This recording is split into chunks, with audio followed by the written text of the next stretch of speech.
This is Channel 253. Beep, boop, boop, boop. On this episode of the Grit and Grain Podcast. We don't use adjuncts. We don't do anything out of the norm other than make solid beer.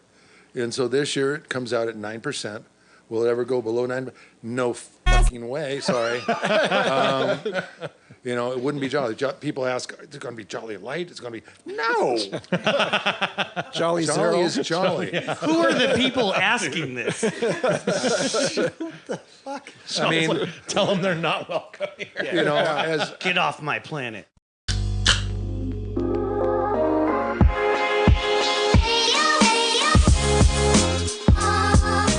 Welcome to the Grit and Grain Podcast, where we explore and celebrate the craft beer industry, community, and history in Tacoma, Washington, and surrounding Pacific Northwest areas. Thank you so much for hanging out. Let's get to it. Hi, everybody. Welcome to the Grit and Grain Podcast. I'm coming to you guys from the Parkway Tavern in Tacoma, Washington, talking about all of your favorite beer nerdy stuff. My name is Matt McLaren. I'm here with Ron Swarner. Hello. Hello, sir. My nips are blasting, Sean. Yeah. 2 days in the cooler doing inventory. Oh. Yeah. You guys do that stuff? We do. Oh, suckers. They were rock hard, I'll tell you. Perfect. Excellent. Perfect to start. Well, then, what's up, Sean? Ron and I freaking matched today. So. And again, not by design. It just turned out that way. Beautiful. Didn't get the memo, huh? No memo needed, It's just one of them super bitchin' days. Fuck Perfect. Yeah.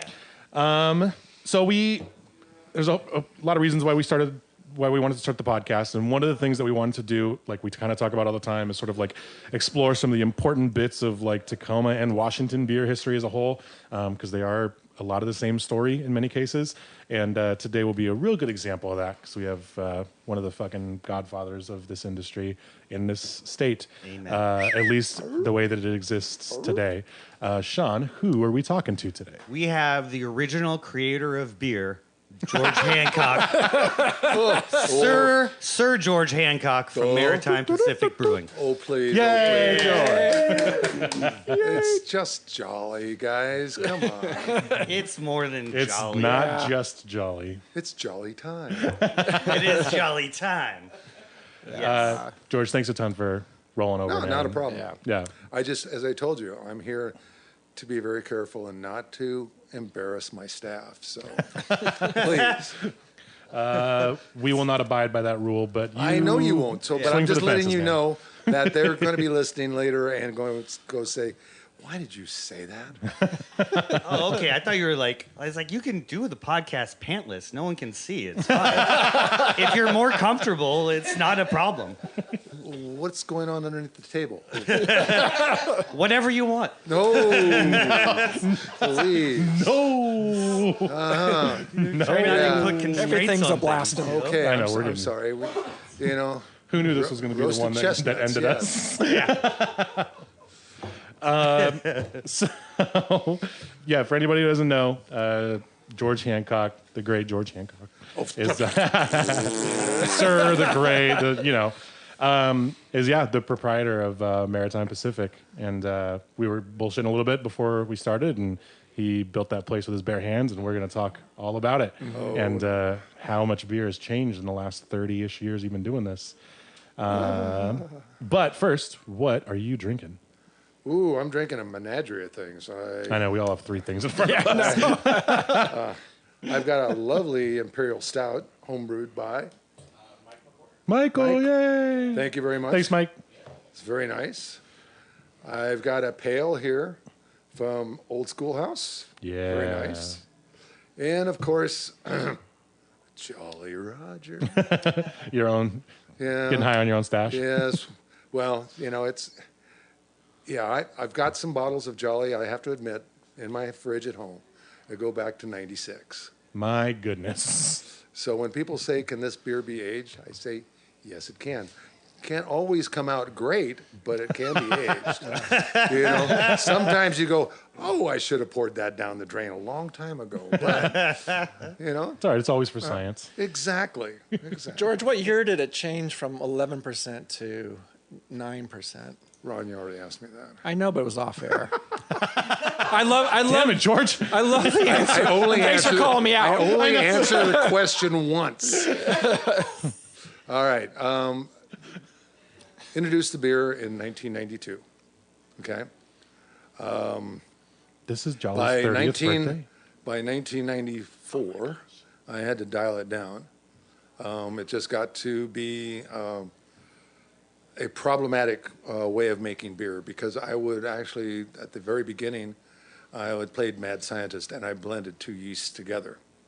Okay, and over a period of brews, it would start to mutate. And so it became a issue in maintaining quality and, again, composition.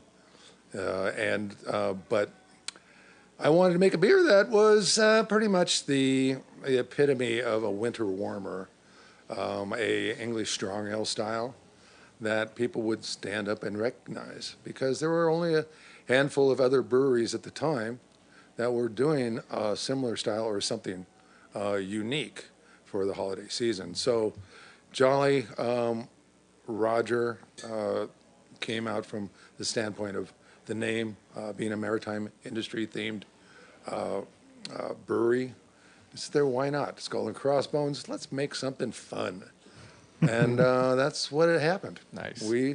I made it a beer that was cross between Sierra Nevada, Wee Heavy, which was Hales at the time. Yeah. We had other beers from Hood, all these beers were going out. Deschutes had just come out with theirs. So I wanted to say, hey, I've got something better.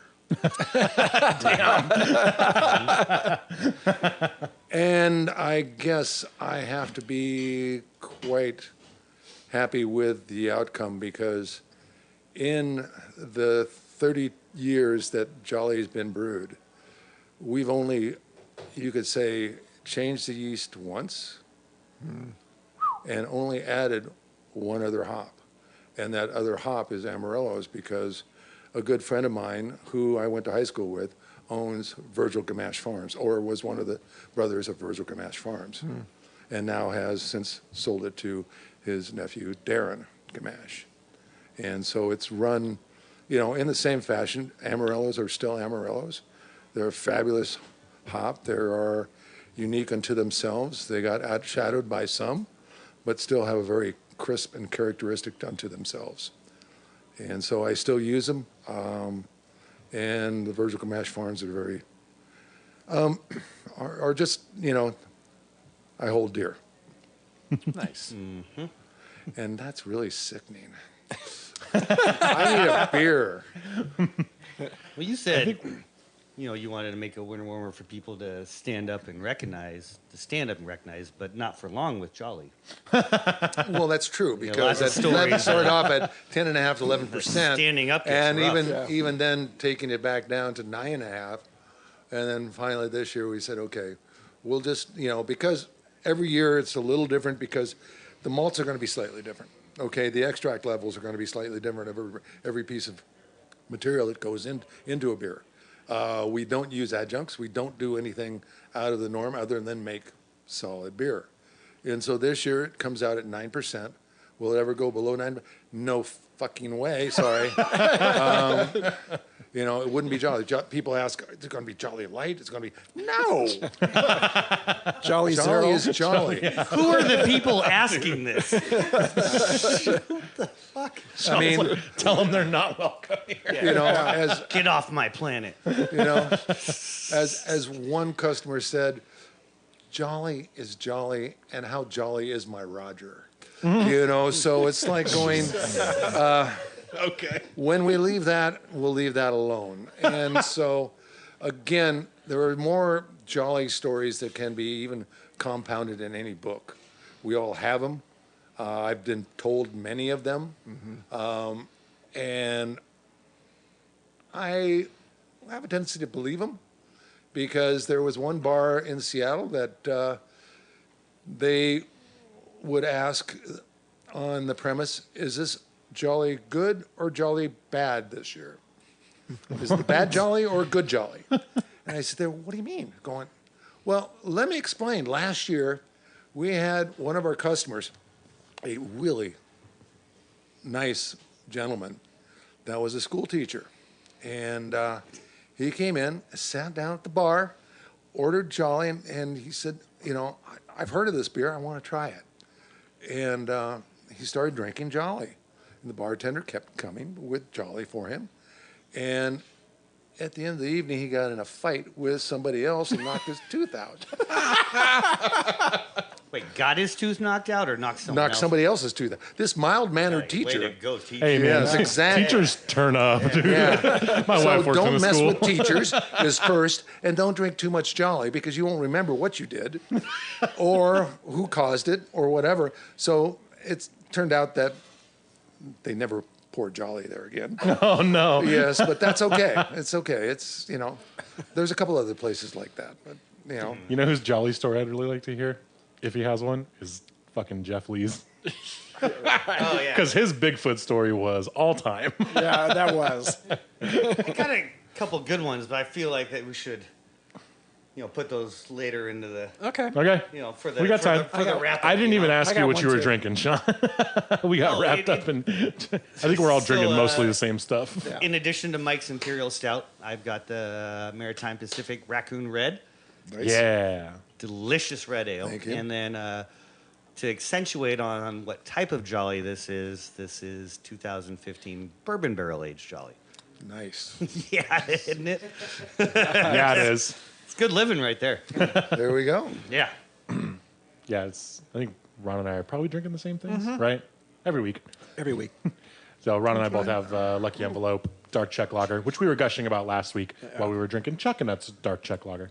Make But we a also double have sip some Jolly, and yeah, it's ridiculous. Cheers. It's like, I mean, especially having some age on it, it's like silky smooth, and it's very clear that it was like English inspired. But there's very much like I never heard you put quite that you had Bigfoot and you had like some of these other sort of like We Heavy. You had these other beers that you were kind of pulling from, and you wanted to pull like the best things together for this one kind of big Correct. beer. And I love that, and I wish more people did that. I mean, like it seems like it should be common knowledge to like drink, the things that you want to be inspired by, and so many people just don't do that, and it's a shame. And I think they do.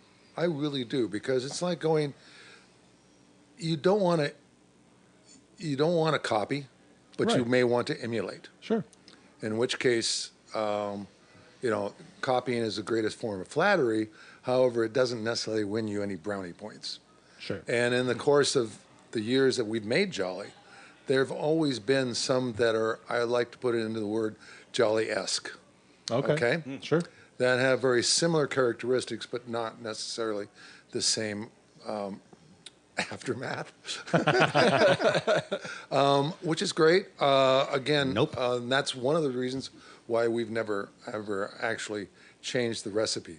What's the adage? If it ain't broke, don't fix it. Sorry, Sean. And if it keeps breaking people, don't fix it.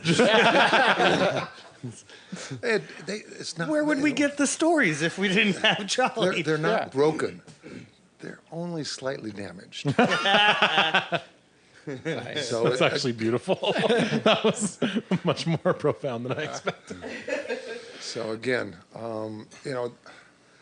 there's more to Maritime than just Jolly. You have to understand. Amen. Of course. Oh, we understand. Okay. Yeah. But Jolly is the epitome, is the brand, or is the name that is associated with Maritime Pacific Brewing Company. But Maritime Pacific Brewing Company would not be where we are today without the staff that we have. So Sure. it's very important that I give kudos to them for what they do, and they make it happen. And they, and I say, I'm sorry if I'm going to embarrass you, but it is going to happen. You guys do a great job. Thank you. Nice. So I'm curious. You said like we all agree Jolly does not define Maritime, although it's a huge chunk. What, in your opinion, what beer have you done or still currently do you feel like people should like relate to Maritime as a brand? Oh, that's a Like, good question. That'd be like saying, which son of mine is the best son? And what Which I beer love, of yours is the which best beer? Yeah, beer. Excuse me. I mean, you know the answer. Yeah. You don't have to say it on air. Yeah. We all know the answer. No, we George. do. Then why ask such a stupid question? I was just, I'm really good at that. I guess. Ask Roger. Yes, anyway. The whole point, I think, of this podcast is to find out really a little bit about what makes Maritime tick. Also with the fact of what's behind Maritime, what's behind Jolly, what's behind me even being here. I don't know. Driving down here today, I sit there going, oh, okay, what am I going to talk about? You guys haven't come up with very many questions yet. Well, so let's jump into the Ron's Wayback got some Machine. for Yeah, you. okay, Wayback Machine. All right. Here- So here you before go. you You were asked for it. before you living on a boat, before you did the homebrewing, you were in Canada and Europe. What the hell were you doing there?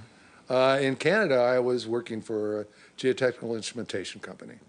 Okay, I ran it, traveled around the world, did a lot of, you could say, getting my hands dirty in dirt and soil and things like that. Mm-hmm. So it's something that, I really wanted to do something. And so when I got back in the United States, I ended up working at a brew pub in Seattle. It was called Noggins. It was a offshoot of one of the breweries that I really love to go to. It's basically, in Cole Harbor, called Swan, not Swan, but excuse me. It's basically a brewery that I find very dear to my heart because they make only English style ales. Okay, and they do a great job. They, Noggins has got a certain amount of love-hate relationship. It's where I met my first head brewer, which was Larry Rock, who has, and kudos to him. He helped start Maritime with me. Unfortunately, just like everybody else that goes into business, you find that business is not always forgiving. So I pretty much had to let Larry go. And it was, as soon as they found out that I let Larry go, I got immediately a number of phone calls saying, I understand you lost your head brewer or your kegs for sale. What are you going to do with your equipment for sale? Jeez. And I sit there going, no, I don't think so. And, well, what are you going to do? I'm going, I'll brew the beer. You know how to brew beer? Yes, I do. So that's hence I started brewing the beers. Mm-hmm. The first beer I brewed was Night Watch. Oh, man. That would not have been my guess. Okay. Mm-hmm. Then it became Islander Pale. Yep. And then, we're a year into it. When we first started Maritime, it was Flagship Red Ale. Yeah. And then the holiday beer was Navigator Dark. Navigator Dark was a Dunkelweizenbock. Great beer, still love it to this day. Nice roasty, smooth, caramel characteristic to it. A true German-style holiday ale. But when I took it over, I had to do something that was totally unique. So when I did that, Night Watch became the first one, became our first kind of seasonal. And that was our, Oktoberfest, dark Oktoberfest style. Unfortunately, I wasn't doing lagers at the time, just doing ales. So I couldn't really call it a lager. It was just an ale. And then because it was designed around a Schwartz beer style. Mm-hmm. In which case, Schwartz? What's that? It's dark. Yeah. But long story short, I know yours is bigger than mine. There we go again. This, going under the table again, aren't we? Okay. We're going back to nipples again? Whole episode. Long story short, we're going back to Maritime, and we just progressed from there. And Jolly, you have to understand, was not something that was conceived overnight. I wrote up Jolly, the recipe for Jolly, a year before I even started brewing it. And I augmented it and played with it in my mind and on paper for a year before I actually brewed it. And what was the moment where it clicked? Like, do you remember, like, when you wrote something down, you were like, fuck, this is it? Good question. Next question. Perfect. 2 for 2. All right. Sorry, keep going. No, it was pretty much shit or get off the pot. I got okay? you. Sure. Winter came up, and I sit there going, it's time to make this happen. Yep. Okay? Let's, pull the 2 different yeasts that I want to work with. First, see whether or not they're going to blow up on me. Secondly, whether or not they're going to work. And thirdly, that, knowing the hops and the flavor profile of the hops that I picked, they were perfect. I wanted something spicy. I wanted something, citrusy, but not too much floral. I wanted something that was going to be, because being an English strong ale style, it's that one step removed from being a barley wine. Okay? Yeah. And I didn't want a barley wine, even though I knew that if I brewed a English strong ale in accordance with a barley wine, a strong ale in accordance with a barley wine, it would age similar to that of a barley wine. And that's really what I wanted. And that's how I came up with the body and the profile of what Jolly is today. Okay? It's one thing to brew a barley wine that is not drinkable, at least for 2 years. Yep. But I really wanted a beer that would be like a Nouveau Beaujolais, where it would be very young and very fresh out of it. You could put it down for a little while, but again, depending upon the profile of the beer or of the wine, it would not age or would age well. So again, everybody has their own preference. Some people like Jolly when it's right out of the bottle, when it's fresh and bright and new. Right. And some people love it as it ages and gets more complex.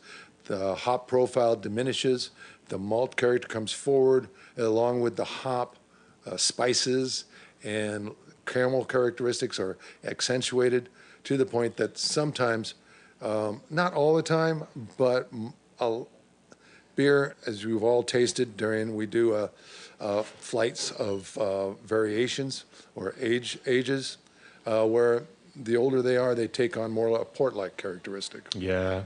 So it's that I was searching for, and that's why, why change something that gives you what you want in a profile of a beer?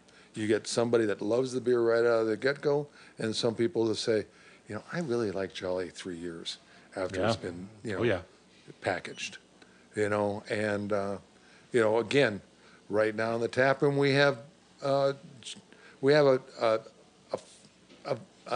tap dedicated to vintage Jolly. Okay. Oh, man. We've started off with 2017, 18, I think it was, and we're now down to 2009. It just went on today. And so we'll cut it off sometime around 6 or 7, just to, again, we've got a cold room. If you've been to Maritime, you've seen our 1,800 square foot cold room. It can hold a lot of kegs. So we do have an enormous amount of backstock that we need to move through. Not necessarily need to move through, but we will, over a period of time, go through. Yeah. Because we have, over the last several years, because of the pandemic, which I kind of miss because I miss the masks, because then I didn't have to, shave my nose hairs. But I was wondering where you were going with that. But now, since we're all maskless, I have to clean up. It's not a good look. But it's okay. It's why it's only audio. Sorry, guys. I may have embarrassed my staff again. But again, the whole process of being able to age beer and take it and bring it forward and taste it is, is what we used to do before the pandemic with our vertical tastings. Yeah. And that would happen during the Seattle Beer Week. And that's kind of changed a lot in its overall direction. We haven't done it. And will we continue to do it? I don't know. But the vertical tastings, we may bring them back just for a special event. But right now, Bring 'em down we're for having Tacoma Beer fun Week. with doing that special tap for those people that know Jolly. They come in and say, see, they have this year's Jolly, or they have the specialty Jolly, and it's like going, you can tell, boom, they're all over the specialty Jolly because they know they're not going to get it again, at least for a long time, Right. or until, because we do go through, I had one fellow tell me, well, this tastes pretty good. Going, what? You think we don't taste it before we put it on tap? He said, well, I thought you might, but going, yeah.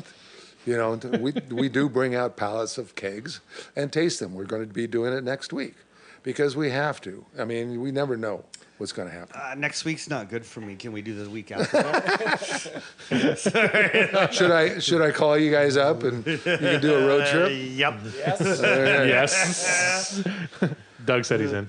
They're all nodding. I don't understand this. That's 1, 2, 3, 4 cigars too. That's not a problem. You know me, Ron. Yes, I do. Yes, so I love my Jolly and cigars. That sounds like a really good day. I know your infamous piggy roast too. Oh, the You pig frickin' roast. party animal. Yeah, that was. Those are histories long forgotten.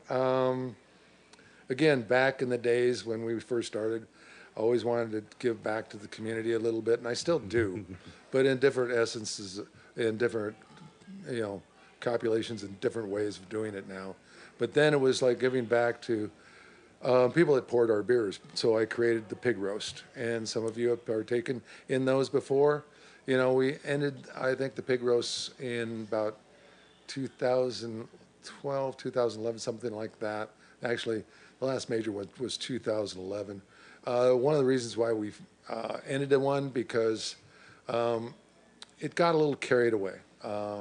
We went from maybe just a small little smattering of our closest friends of 1,500 to 2,000 to 5,000. Holy shit. And these people were not necessarily of the industry and were just there for the party. In which case, one instance, another person took another person down, broke out their tooth, and ended up in a lawsuit. It's that And damn so in which teacher case- again. Exactly. So teeth are very, very precious to people. I don't disagree, but it was one of those things, and so we pretty much pulled back from trying to do them anymore, because it was really a thank you to everybody in the industry, and everybody had a great time. We'd have 5 bands playing. We'd have, I think it grew to at least 5 bands for 6 hours, or 7 hours. And then we did 3 200-pound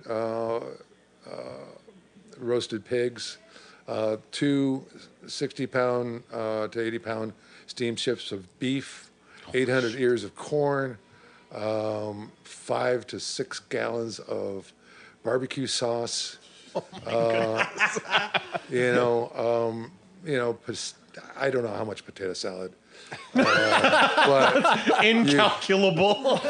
you kind of probably floated in it.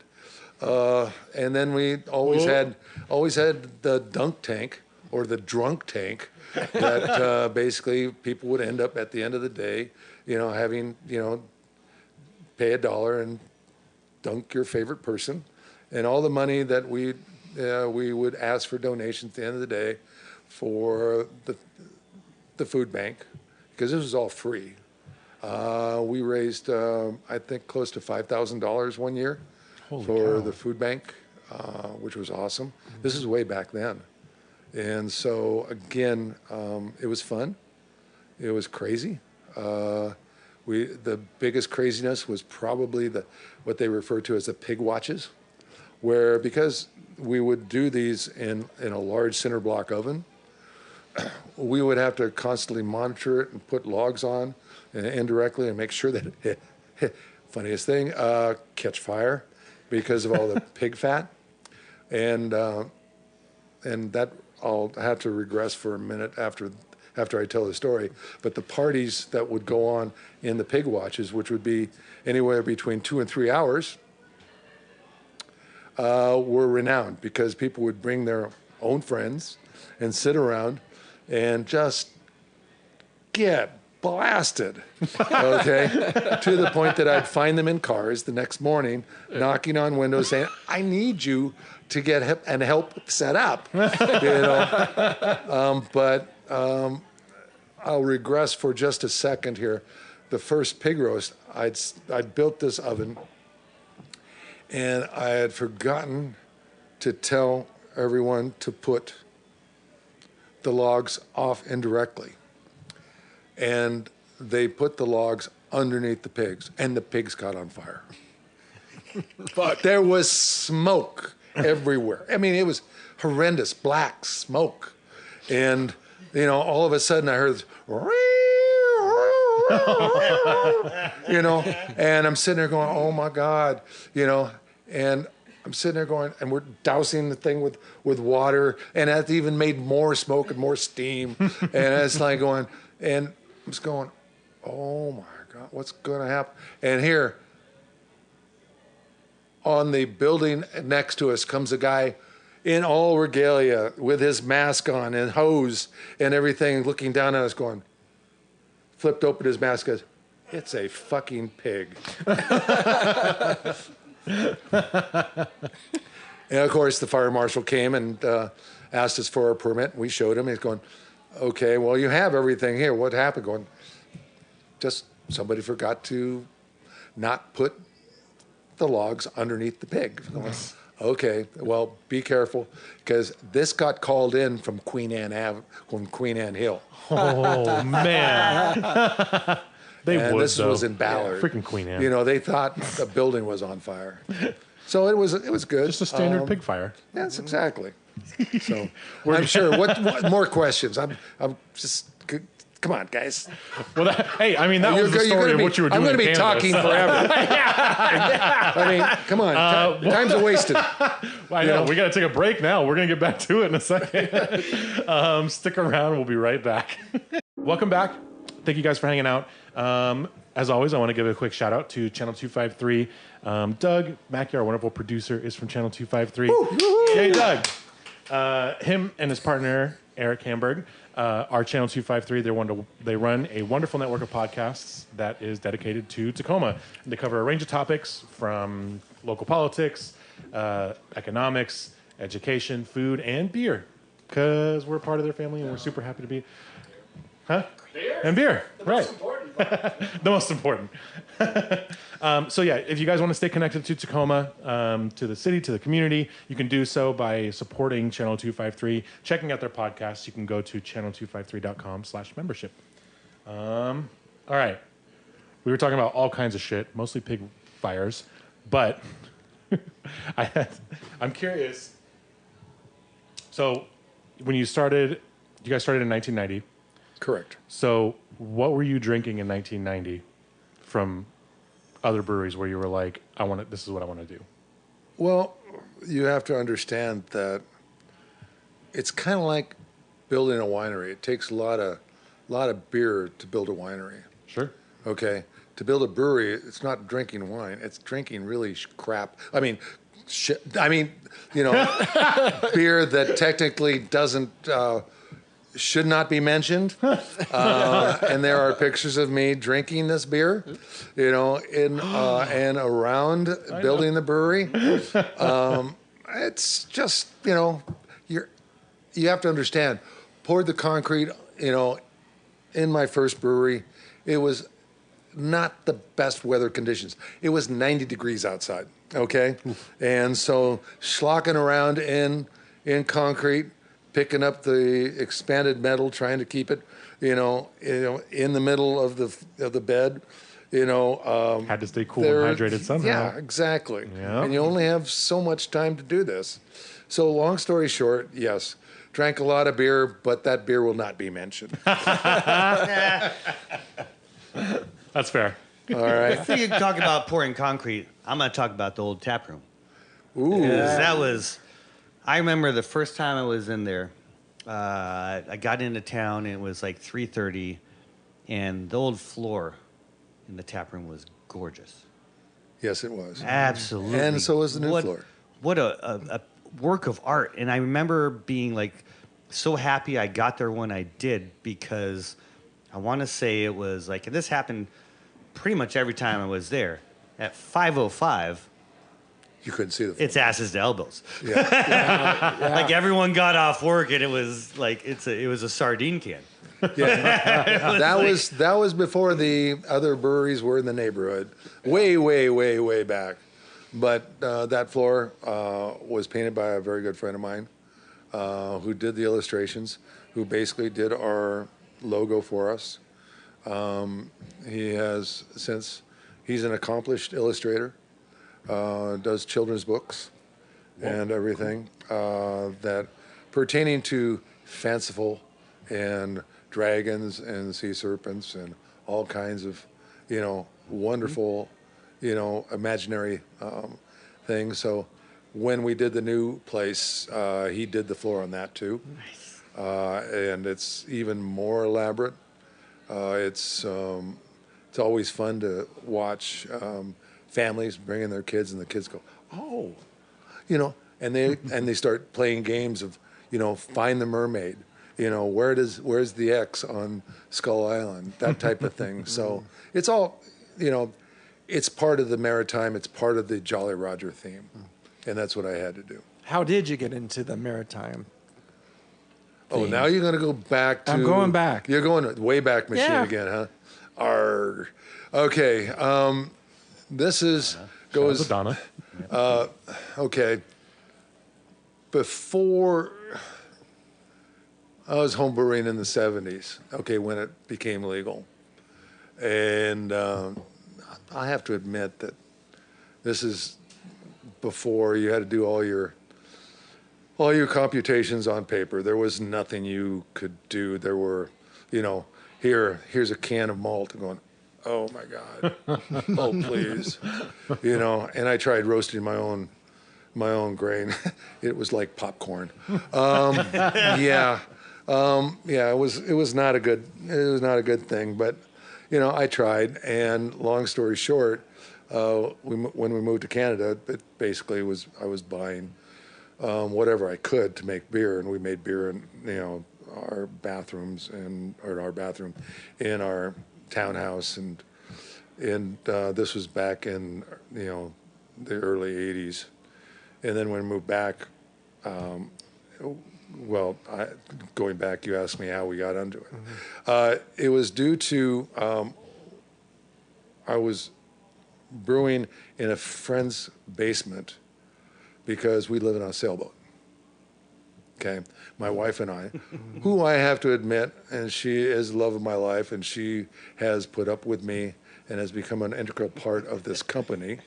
In fact, she keeps me on the straight and narrow. She cooks. She doesn't cook the book. I mean, it's she's the bookkeeper. But again, sorry, dear. The whole point being is that we are a mom and pop brewery. But it's, we lived on a sailboat, and Seattle wouldn't be Seattle. Northwest wouldn't be the Northwest without the maritime industries. Word. And so there were other breweries at the time, Northwest Trails, which, became later Kalama, or basically Hart. And there was, old age is setting in, guys. Sorry. Thomas Kemper, Hales, a smattering of others. Sorry, guys.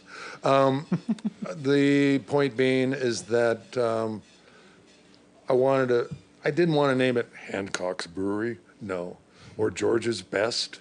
or anything like that. I wanted something that was going to be George. something that would tie in. However, I didn't think about whatever happened if Maritime had to move to Kent. Okay. Excuse me. Quite the same. Well, we sailed down the Green River to get out. Long story short, it's, hence it had to stay in Ballard. And, but we lived on a sailboat, applied Puget Sound.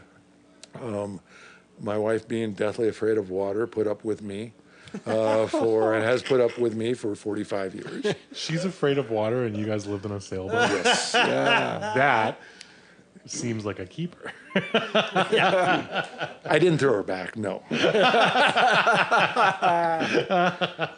Nice. But, yeah. So, Maritime became the theme. Larry and I talked about this way back when. He wanted Maritime, and I didn't disagree, but I said we have to tie it to the Pacific Northwest.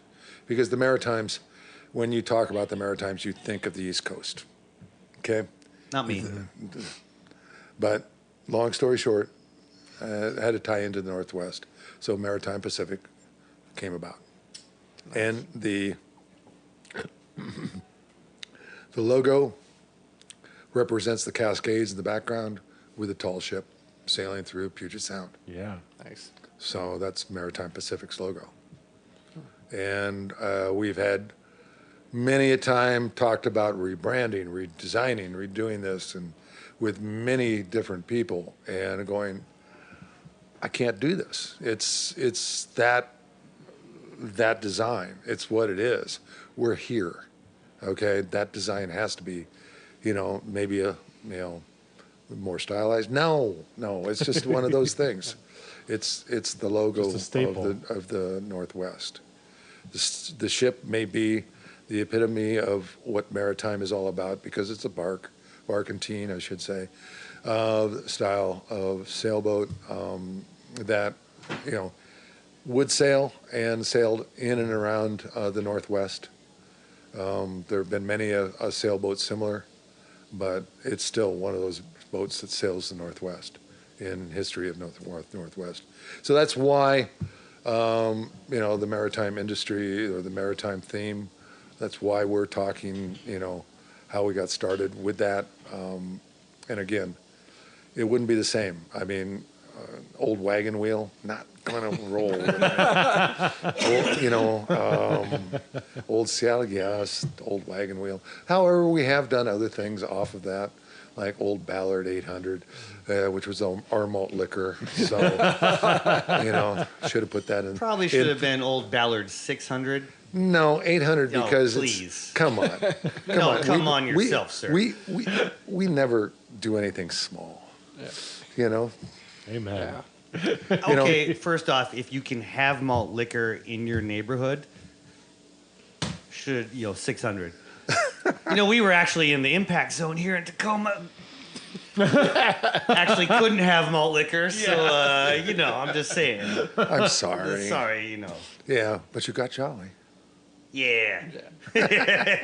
Yeah, there was thank goodness, a lot of things that flew under the radar that were infinitely stronger than malt liquor. True. In the impact zone era. Yeah. Somehow flew under the radar, yes. Yeah. Cocaine is a good answer. The white powder that keeps giving. For 20 minutes. All right, moving on. Yeah, exactly. All right. We digress. The fifth. All right, what's going on next? Come on, I see your book out, Rod. That's- Come on. There was that time everyone thought you were dead. Oh? Oh? What? When George Hancock died. Oh, Yeah. that George Hancock. Yeah, the other one. I miss George.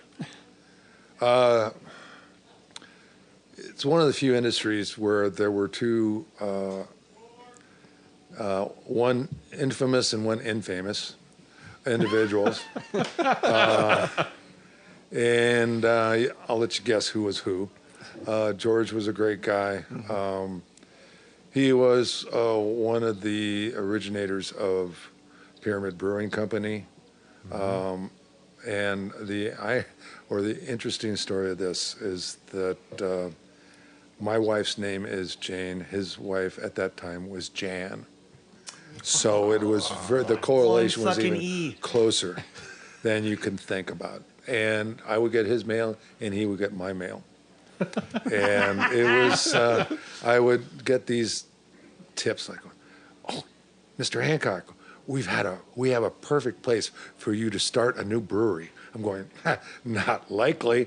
I don't even have 2 pennies to rub together to get 2 cents. So long story short, yeah, the great guy.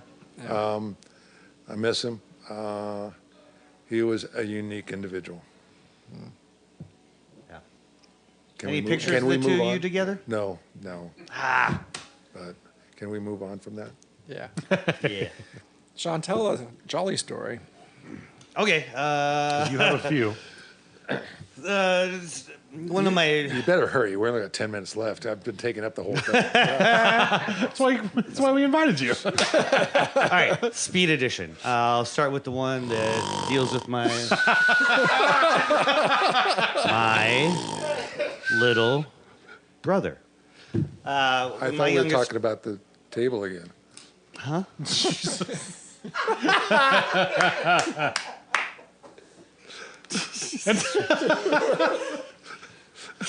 Sorry.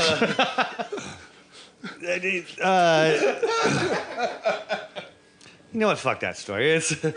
I'll just go. I'll tell you mine. Fine. So I'd been in Arizona, and I'd been working at Mud Shark. I'd been up here.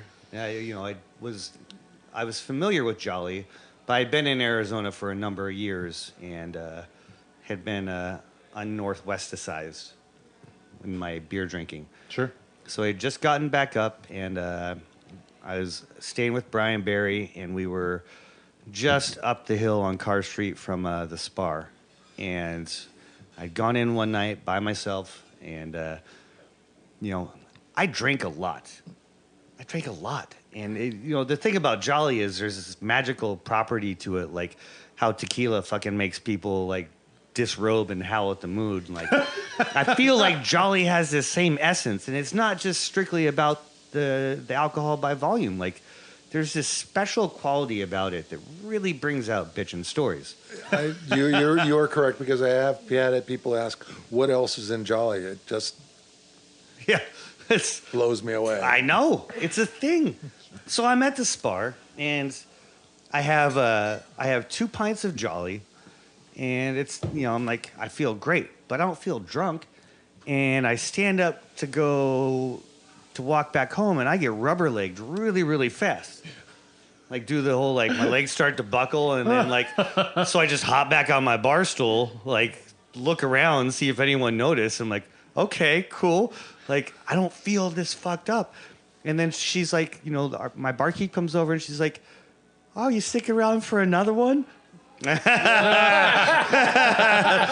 So out of lack of him, trying to save face, I'm like, fuck yes, let's have another one. So, my total journey home was probably 4 blocks, and I have my third, and I get up and probably went to the bathroom and puked. Seems like something happened. That would have happened. And then I made my way out, and I remember crossing 30th, and it was I had gone across, and I made it to the part where I wasn't, in a danger from incoming traffic. And then all of a sudden, it was like this small gust of wind, and I started stumbling backwards. Oh. Fast. Really, really fucking fast. It was like a cartoon keeping my feet under me, and then like a car goes behind me and honks at me. Okay, so that this before terrifies moonwalking. me. And I just sort of lean forward and just head down, trudge through the intersection. I make it upright. yeah, I think there's like a bank there or something. And all of a sudden, it's like, fuck, I got to go left right now into these bushes. And so... I'm sorry. I'm not. This is a badass story. And so, I sit there and admire the night sky. It's really just cloudy, but, coming from Arizona, like, it's nice to see clouds and stuff. So I roll out of the bushes. I push myself upright. And, there's just enough incline to where, like, I'm trudging around way, and it's just like, I just keep rolling backwards. And so I fall backwards, I tumble a little bit, and then finally at some point I just resign to crawling. And my favorite part is someone's gets out of their car, is walking down the street, and they're like, "Are you okay?" And I'm like, "Yeah, I'm fine." Literally crawled the 3 fucking blocks back to the house. Woke everybody up in the house. We were staying with a gal and her young daughter. We had the attic room, and just, bang, crash. Oh, it was fantastic. My favorite part is yeah, I'm fine. Duh. Do you not fucking see people crawling on the street all the time? Is this abnormal to you? Oh, get a life. I appreciate that your pride, persisted through the jolly. Absolutely. Probably would to this day. I don't think I've learned a lot of lessons in life, as we've noticed through the... We've all had jolly stories, and we've all had jolly stories told to us.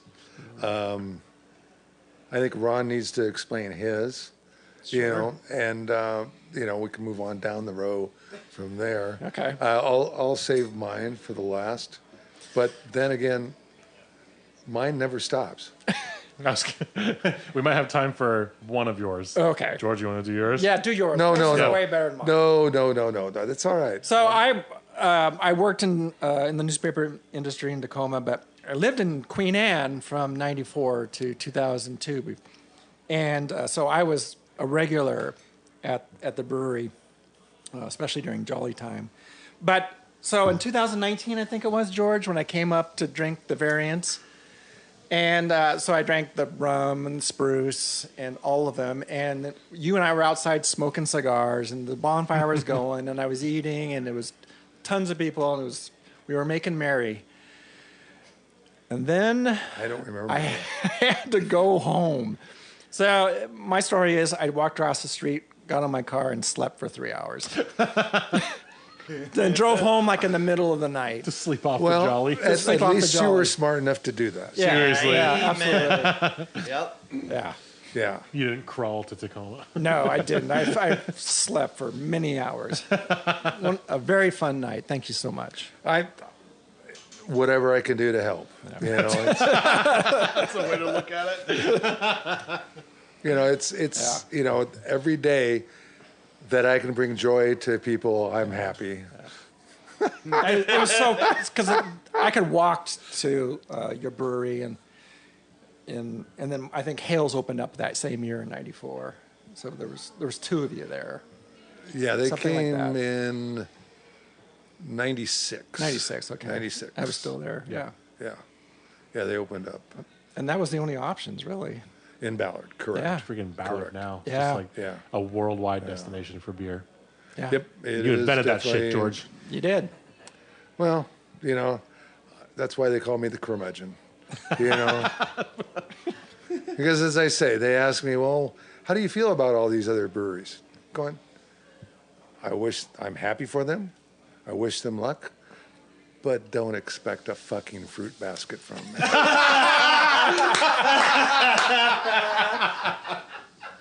And on that note, All right, Grit and Grainers. Email us at cheers@gritandgrainpodcast.com with your comments, opinions, and blow-by-blow reports from your old-fashioned New Year's Eve night of high living and alcoholic abandon, because nothing cleans the pipe so well, nothing tidies the karma or realigns the chakras or polishes the synapses so quickly as kicking out the jams with a couple good friends over a drunken cover of Guns N' Roses' Patience. We read and drink everything we receive, and we try to respond as quickly as we can. If not online, then on air. You can subscribe. Too much jolly. Golly. God damn it, George. You can subscribe to Grit and Grain on Apple Music, Spotify, Google Play, iHeartRadio, and Stitcher, and Amazon, right? Word. I need to start adding that. And Amazon, please leave us a review. Also, check us out at Channel 253 Douglas and the gritandgrainpodcast.com. Thank you. Be sure to follow us on Facebook, Instagram, and Twitter for episode notes, beer news, and tips on how to battle seasonal affective disorder, the holiday blahs, just plain Scroogified cattiness, whatever. It happens every year around this time. Fraser, my shrink, whom I visit under protest, and only informally, like over saisons or a slice of pie or both, who isn't really a shrink so much as a guy I know who once went to shrink school, but gave it all up for a life of debauched leisure as some sort of jet trash financial analyst. Tells me that the coming of the new year reminds me of my own essential mortality and the ticking of time's grand clock and all that crap. I respond by casting a rude slanders at Fraser's academic credentials, at which point Fraser goes all Freudian on me, saying it's not really him I'm angry at, but perhaps some other authority figure from my past, like H.R. Pufnstuf or Andre the Giant. And I say that, too, is a load of crap, and that maybe he just quit laying down the Dr. Phil trip and I wouldn't be so tempted to punch the little bitch saucy in the throat. If this podcast is not what you expected, please alter expectations. Remember, if the band Europe shows up on your Saturday flight to count down the new year, it might not be a good thing. No such thing as a bad time to visit Tacoma. No such thing as too much barley wine. Or Jolly Roger. Tune in next Friday for more sweet chatter. Cheers. Cheers. Cheers. Thanks again for having me. We love you, George. Good job, George.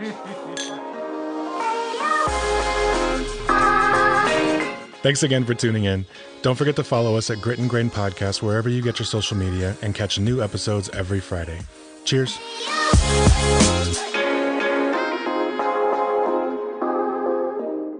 This is Channel 253. Get up.